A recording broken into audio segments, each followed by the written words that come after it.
Coucou tout le monde, j'espère que vous allez bien. Bienvenue à votre deuxième cours de langue japonaise. Je tiens à préciser avant de commencer que je suis désolée pour l'éclairage. Ma lumière au plafond a décidé de me lâcher, donc j'utilise une lampe après mon bureau. Je ne sais que c'est pas vraiment super, mais j'ai décidé que je voulais faire vous donner une leçon de japonais quotidiennement. Donc pour ce faire, je fais avec ce que j'ai. Mais ça va s'arranger.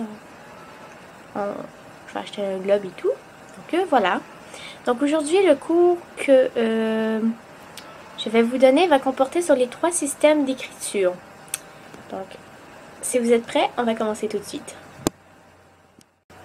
Alors, dans la langue française, le système d'écriture est l'alphabet. Le japonais, lui, utilise 3 types d'écriture. Il utilise les hiragana, les katakana et les kanji. Il ne s'agit pas de choisir celle qu'on veut, car les 3 peuvent être utilisés dans une même phrase. Même si vous ne souhaitez que parler la langue, il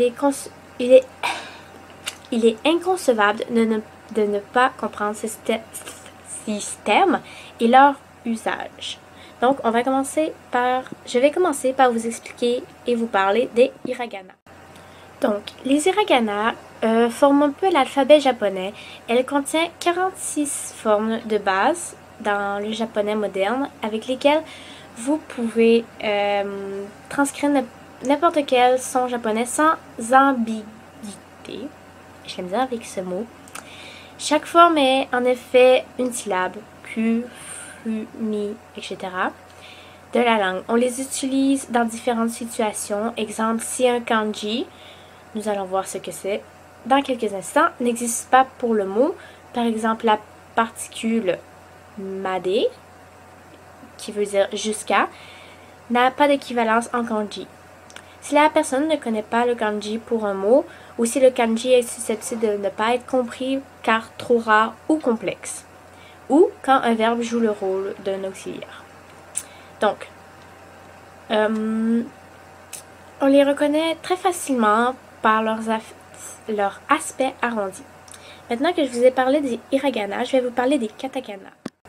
Les katakana sont très proches des hiragana car ils constituent aussi une sorte d'alphabet japonais. À chaque hiragana correspond un katakana. On ne les utilise toutefois pas du tout de la même manière que les hiragana. Ces situations sont propres à l'usage des katakana. Exemple, si le mot est d'origine étrangère, ces mots sont nombreux, comme par exemple nekute, qui veut dire cravate, qui vient de l'anglais necktie, rendu à l'anglais par exemple, je sais pas, je suis pas très bonne en anglais. Si le mot est une onomatopée, mot dont la prononciation imite le son de la chose qui représente, je pense que vous savez c'est quoi une onomatopée. Exemple, ouin un aboiement de chien, ou rin-rin, son du téléphone. Pour donner un effet particulier, comme adoucir le sens du mot, mettre en valeur un mot, etc. On les reconnaît très facilement pour leur aspect anguleux. Maintenant, je vais vous parler des kanji. Les kanji correspondent à la 3e forme d'écriture de la langue japonaise. Littéralement, kanji signifie caractère chinois. En observant un texte chinois ou un texte japonais, vous pouvez vous rendre compte que ces caractères se ressemblent beaucoup. Certains sont parfaitement similaires, d'autres sont un peu différents en raison de leur évolution propre à travers l'histoire.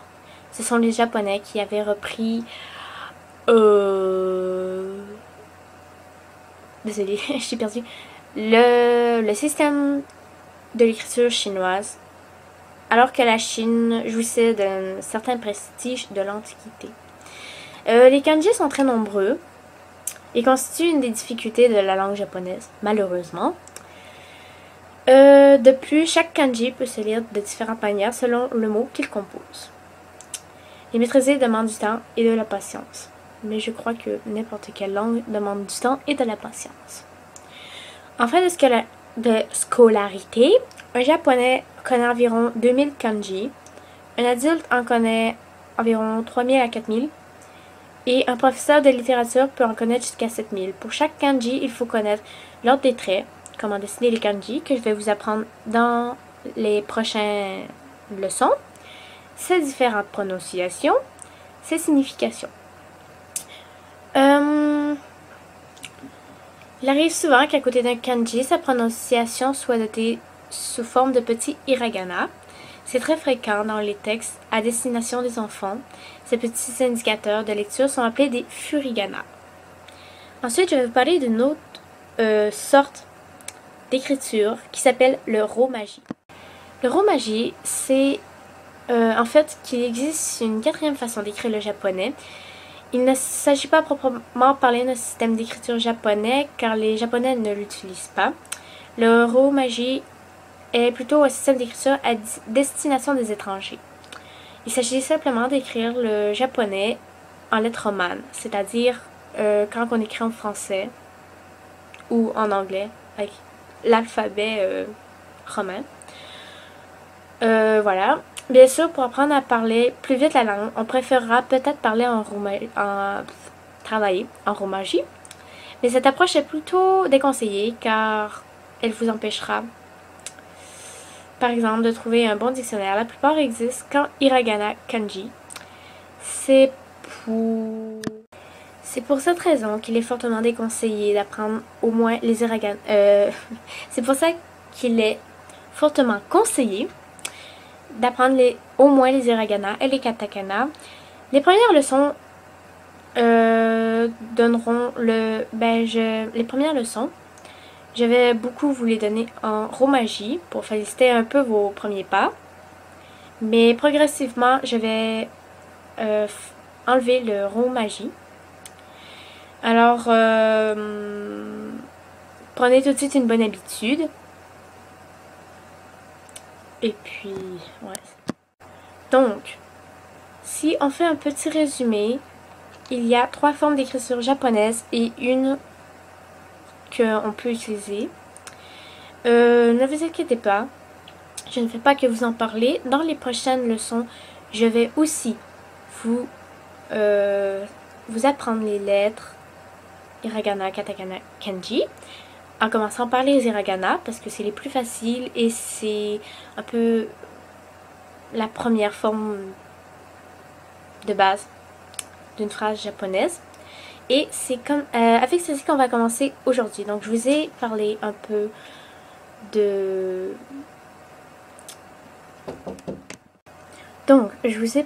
3 systèmes d'écriture aujourd'hui. Et je vais vous apprendre comment écrire la lettre A en hiragana.